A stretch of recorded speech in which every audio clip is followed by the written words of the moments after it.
I never bragged about my 350,000 ruble monthly salary, even though Danila and I had been married for almost a year. One day, he invited me to meet his sister, who was married in Turkey and didn't show up for our wedding. I decided to joke around, playing the role of a poor village girl. But as soon as I stepped into the apartment, before continuing, please subscribe to the channel and leave any comment. Your support helps us grow the channel and share even more stories with you. Enjoy listening. Danila stood frozen by the mirror in the hallway, adjusting his shirt collar for the third time in a minute. I watched him from around the corner, leaning against the doorframe. Usually, my husband was confident. He was an IT specialist with a good salary, who could afford an apartment in the city center, and vacation in Georgia twice a year. But today he was nervous, like a schoolboy before an exam. "Lira, are you ready?" he shouted, even though he could see me perfectly well in the reflection. "Almost," I replied, pulling on my favorite Massimo cardigan. "Tell me about Nastia again." Danilo turned to me, and I noticed the corner of his mouth twitch. This tic appeared when he was hiding or embellishing something. "Well, what is there to tell? She's 5 years older than me. She married a Turkish woman 8 years ago. She lives in Istanbul, has no children, is successful and independent." My husband was silent for a moment, then added, "It's just that, she's used to a certain level. After moving to Turkey, she became a little arrogant." Quote. I chuckled. In a year of marriage, I learned to read Danilo like an open book. A certain level meant that Nastia was rich and liked to remind people of it. A little arrogant, that she looked down on everyone. And judging by the way my husband was wringing his hands, my sister was quite the woman. "And she never asked what I do," I asked innocently. "Of course I told you work in an office. Anyway, she thinks you're a secretary or something." Quote. That's it. Danilo wasn't just being modest. He was simply embarrassed to tell his sister he'd married a woman who earned more than him. My job as director of strategic development at a large IT company, with a salary of 350,000 rubles, had somehow transformed into working in an office. I felt my insides boil, but I held back. This wasn't the time to start a showdown. Besides, the situation struck me as absurdly funny. A grown man afraid to admit to his sister that his wife is more successful than him. So now I'm supposed to pretend to be a downtrodden little mouse serving coffee to the boss? "Lur, you don't mind?" Danilo looked at me with pleading eyes. "Well, I don't want any unnecessary questions. Nastia's only here for 3 days. We'll meet, chat, and that's it." 3 days? Quote. I asked. "Where is she staying?" "With Mom. But Mom's at the dacha today, so Nastia invited us over for dinner. She's cooking some Turkish dish and wants to treat us." A plan formed in my head. A crazy, stupid, but damn tempting plan. Why not really play the role, but not a drab secretary, but something more colorful? Let the arrogant sister get what she expects. A meeting with her brother's unsuitable wife. Quote. "Okay," I said, heading to the bedroom. "I'll change." Danila breathed a sigh of relief, unaware of what he'd gotten himself into. Half an hour later, I emerged from the bedroom wearing old jeans with scuffed knees, a cheap blouse from the market, and sneakers. I pulled my hair back into a loose ponytail. I'd washed off all my makeup, leaving only foundation. To complete the look, I threw on a worn jacket and grabbed a shabby bag I'd carried in my student days. Quote. "Do you think she'll pass for a secretary?" I asked, feigning a shy smile. Danilo stared at me, his eyes wide. It seemed my plan had worked too well. "Lur, are you serious?" Danilo looked at me as if I'd turned into an alien. "Why so radical? What, you don't like it?" I deliberately made my voice a little higher and more hesitant. "You said yourself that she's used to a certain level. Now let her appreciate the level you've allowed yourself." My husband opened his mouth to say something, but then changed his mind. Confusion was evident in his eyes. On the one hand, he knew he'd pushed the situation to the point of absurdity. On the other, it was too late to back out. On the way to my mother-in-law's house, where Nastia had temporarily settled, I mentally rehearsed the details of my role. I'll speak with a slight provincial accent. Luckily, I'm from a small town. I'll add a bit of vulgarity to my manners. I'll admire everything.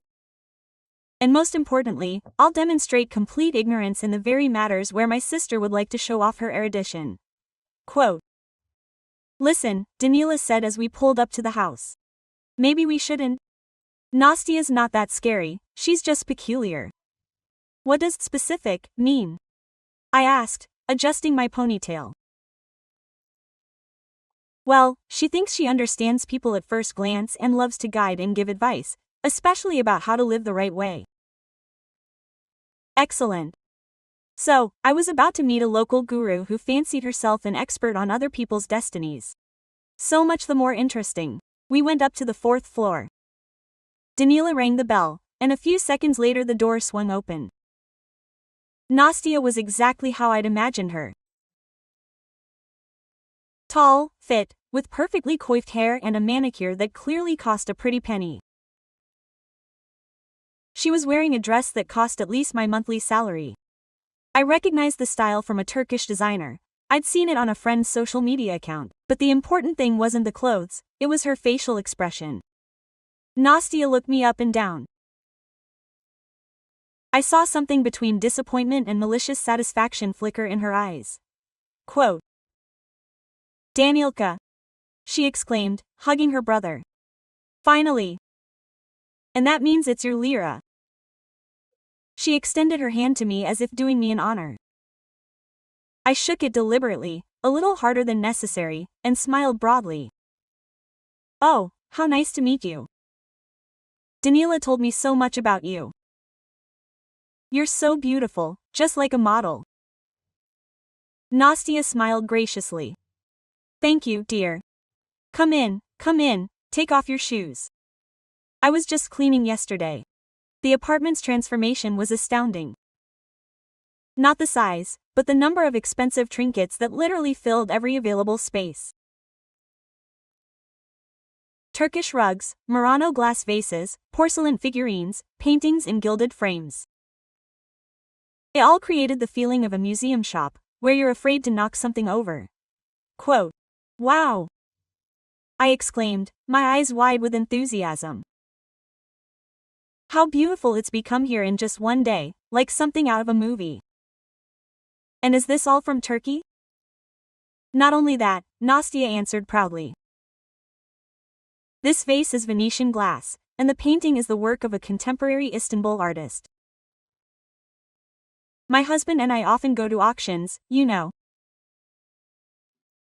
She said, my husband and I, with a special intonation, emphasizing that she belonged to a special caste of people who can afford to buy art. And what does your husband do? I asked, sitting down on the sofa and looking around admiringly.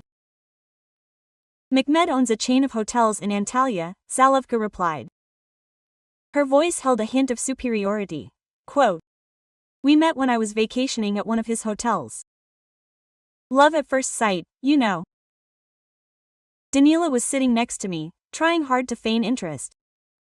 But I could see how tense he was. How romantic. I croaked, clapping my hands. And I met Daniela on the bus. He gave up his seat for me because I was carrying heavy bags. I was coming from the store. Daniela choked, and Nastia pursed her lips slightly. The story of meeting on the bus clearly didn't fit with her idea of how decent people should meet. Quote. Oh, right, she drawled. Daniela said that you work in an office. Her intonation betrayed poorly concealed disdain. I decided to add some color. Yeah, secretaries. Well, an office manager's assistant, to be precise. I brew coffee, crochet documents, answer phones. Nothing too complicated. I sighed, at least it's close to home, and the bosses aren't too picky. I see, Zolовka nodded. And I saw her face light up with a barely noticeable triumph. Apparently, her worst fears had been confirmed. Quote, "Do you have any plans for the future? I mean plans?" I feigned confusion. "Well, children, Daniela probably wants a son, and I'm thinking maybe I should take a manicure course. They say the pay is good and you can work from home." Daniela sat on pins and needles. It was clear from his face that he regretted his plan, but he couldn't stop the performance. Quote, "A manicure is, of course, not bad," Nastia remarked condescendingly. "Well, you know, my dear, in our time a woman should develop herself, read, be interested in culture and art. For example, I recently completed an art history course at Istanbul University in English, by the way." "Oh, how wonderful," quote, I exclaimed in admiration. "And what English? I only studied it at school, but I've already forgotten everything except hello and how are you?" The relative was taken aback for a second by this question, then smiled condescendingly. "In English, my dear, there is no other language." She turned to Daniela. "And have you, my brother, thought about sending your wife to English courses? In Istanbul, you know, you can't go anywhere without languages." "We're not planning to go to Istanbul yet," Danilo answered cautiously. "And in vain," Zolowka exclaimed, clearly getting into the swing of things. "Europe, culture, opportunities. True, life is expensive there, you need a certain level of income." Quote. She looked at me meaningfully. "Well, never mind, maybe with time. Although it's unlikely." I realized that the moment had come. It was time to move on to the second phase of the operation. "Is it really that expensive in Turkey?" I asked with naive interest. "A friend of mine told me everything is cheaper there than here." "It depends on where," Nastia replied pompously. "If you shop in the bog standards, then of course it's cheap. But if you live in a decent area of Istanbul in a nice apartment, ours, for example, costs $1.5 million. That's far from affordable for everyone." Wow! My eyes widened. "How much is that in rubles? I'm not very knowledgeable about dollars." Nastia eagerly took on the task of enlightening me. "Over 100 million rubles, it's expensive. Plus maintenance and utilities. We have, for example, a conservatory, a gym, and a pool in the building. Mehmed says you can't skimp on housing." 100 million, I drawled, pretending to try to wrap my head around that amount. "Do you really have a lot of money?" Danila caught himself and hid his face in his hands, but the barmaid was in her element. "Well, thank God, we're not in poverty. Mehmed is a successful businessman. I help him with international projects. This year, for example, we're opening a new hotel in Bodrum. Investments in construction alone, 5 million euros. Quote. She said this with an air of having personally driven every nail into the hotel.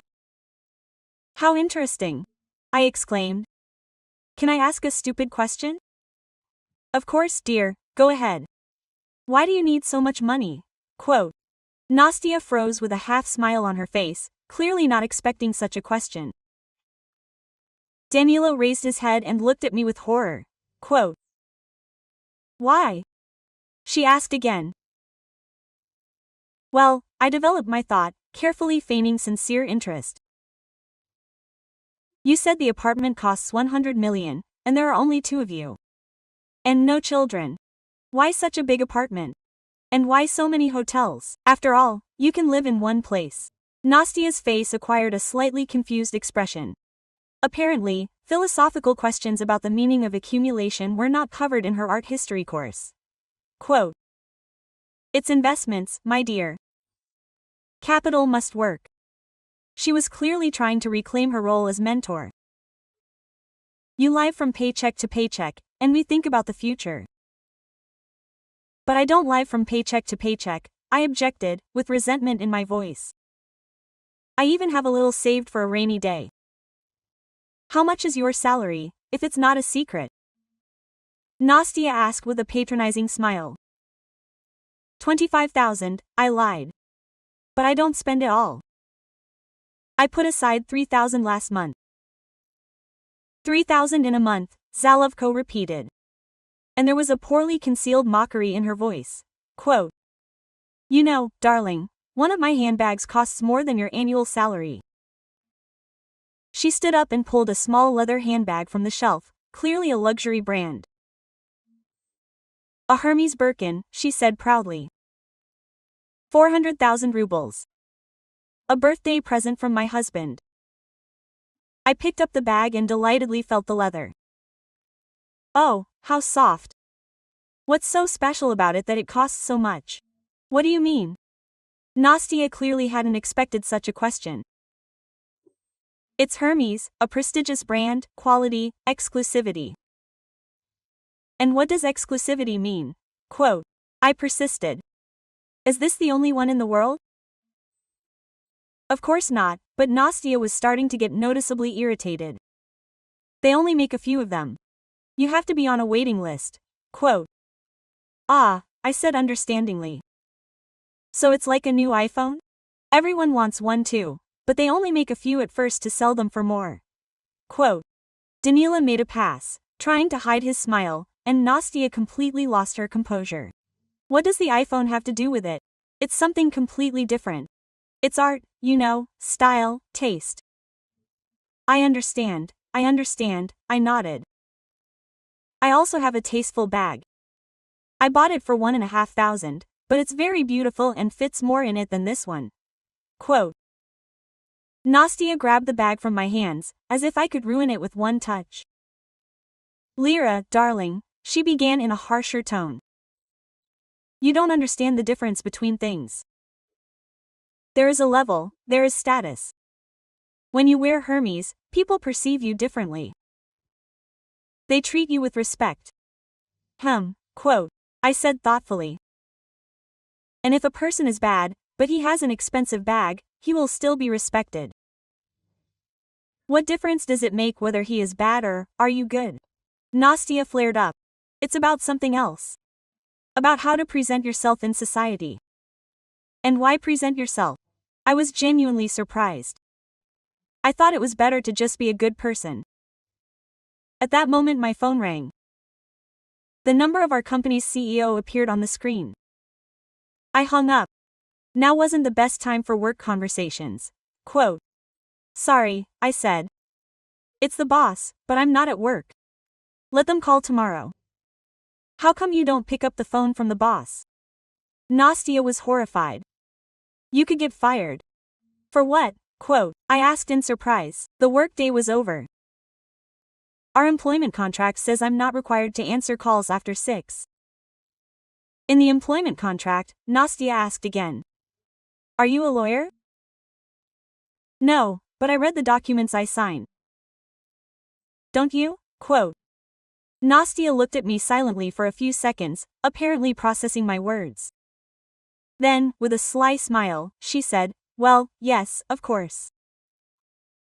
Although, you know, dear, when you climb the career ladder, you realize that sometimes you have to sacrifice personal time for work, but that's not a threat to you yet." Quote. That's when I felt my patience finally snap. It's one thing to play a role for fun.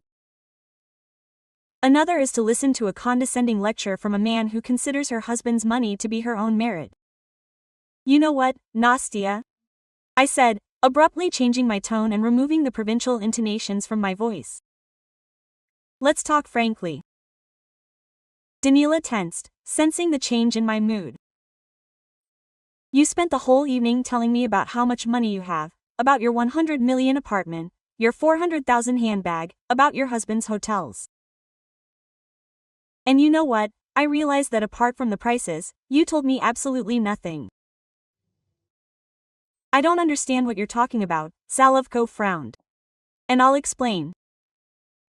You haven't told a single interesting story about life in Turkey, you haven't shared your impressions of the culture you're so proud of, you haven't said a word about what makes you happy, what inspires you, what you dream about.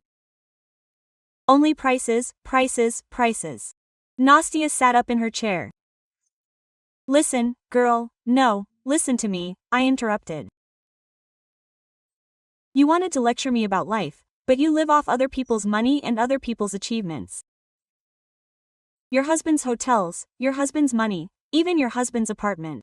And what about yours? Art history courses, which, by the way, my husband also paid for. The relative's face turned devout. How dare you talk to me like that? Do you even realize who you're talking to? I understand, I answered calmly. I'm talking to a shallow person who thinks other people's money gives her the right to humiliate others, who measures people by price tags and considers this a sign of good upbringing. Who are you to judge me? Quote. Nastia jumped up, a secretary with a salary of $25,000. And that matters, quote. I stood up and looked her straight in the eyes. I haven't heard a single sign of humanity from you all evening, not a single question about how your brother is doing, whether he's happy, what his hobbies are. You didn't ask where I'm from? Do I have a family? What I enjoy in life? You only wanted one thing, to make sure I'm not good enough for your brother. Really? Quote. Danila sat with his mouth open, looking from me to his sister. But you know what's the saddest thing about your story? I continued. Your millions didn't earn me an ounce of respect, because money itself is just a number. Respect comes from actions, your attitude toward people, your capacity for compassion. And I'm sorry, I didn't notice that in you. What? How dare you? Quote. I whispered slyly. Well, no one talked to me. Yes, I believe you, I nodded. People probably prefer to keep quiet so as not to lose your handouts, or they simply don't want to get involved with an unpleasant person. I picked up my shabby bag and headed for the exit. Danilo jumped up and followed me. Lyra, wait, Nastia shouted. You can't just leave. I turned around in the hallway. I can. But before that, I'll let you in on a little secret. Danilo wasn't lying. I do work in an office, just not as a secretary, but as the director of strategic development for an IT company. Quote. My salary is quite high, 350,000 rubles. And I buy bags for 1,500, not because I can't afford expensive ones, but because I don't think it's necessary to spend a cleaning lady's monthly salary on an accessory. Nastia stood there thunderstruck. Danila was embarrassed to admit to you that he married a woman more successful than himself. But after tonight, I understand why. Not because of the money, but because of your character. He simply didn't want to put me to the test. By meeting you. It's sad. We left the apartment to a deafening silence. In the car, Danila couldn't come to his senses for a long time. Finally, he exhaled. Lur, forgive me. I understand how it looked. She's always been like this, and I'm used to not arguing. Not arguing is one thing, I replied. But hiding your wife's achievements is quite another. You're right. My husband took my hand. You know, I'm proud of you. Not just your work and salary. I'm proud of how you carry yourself, how you treat people, and I'll never hide your achievements and awards again. On the contrary, I promise. 2 days later, Nastia flew to Turkey without calling to say goodbye. And yesterday, Danilo posted a photo of us together on social media with the caption, "With my beloved wife, the smartest and most successful woman in my life. M."